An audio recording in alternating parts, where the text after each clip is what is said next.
Farg'ona shahridagi 15-umumta'lim maktabi 630 nafar o'g'il-qizlar ta'lim-tarbiya oladilar. Ta'lim muassasasida kelajagimiz egalariga bilim berish uchun barcha sharoitlar yaratilgan. Ammo keyingi vaqtlarda oqova suv tarmog'i, ya'ni kanalizatsiyada yuzaga kelayotgan muammolar maktab jamoasining kayfiyatiga salbiy ta'sir ko'rsatayotgan edi. Oxirgi kunlarda umuman ishlamay qolganligi esa ko'ngilsiz holatni yuzaga keltirib chiqardi. Bir joyi ta'mirlansa, ikkinchi joyidan yangi muammo yuzaga kelavergach, maktab jamoasi O'zbekiston Xalq Demokratik partiyasi Farg'ona shahar kengashidan saylangan deputatlarga murojaat qildi. Murojaat e'tiborsiz qoldirilmadi.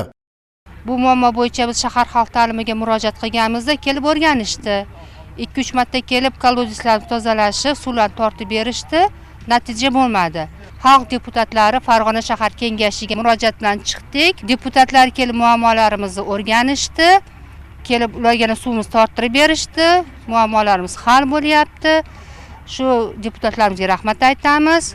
Deputat mahallada loyihasi doirasida muammo joyida o'rganib chiqildi. Tarmoqning chirigan qismini yangilashga qaror qilindi. Hamkorlar bilan birgalikda maktabga yangi trubalar olib kelindi va ish boshlab yuborildi. Maktab jamoasi tomonidan taqdim etilgan ushbu suratlarda aks etganidek, 3 kun ichida eskirgan tarmoq qazib olindi. O'rniga yangisini o'rnatish ishlari yakuniga yetkazilib, muammo ijobiy yechim topdi.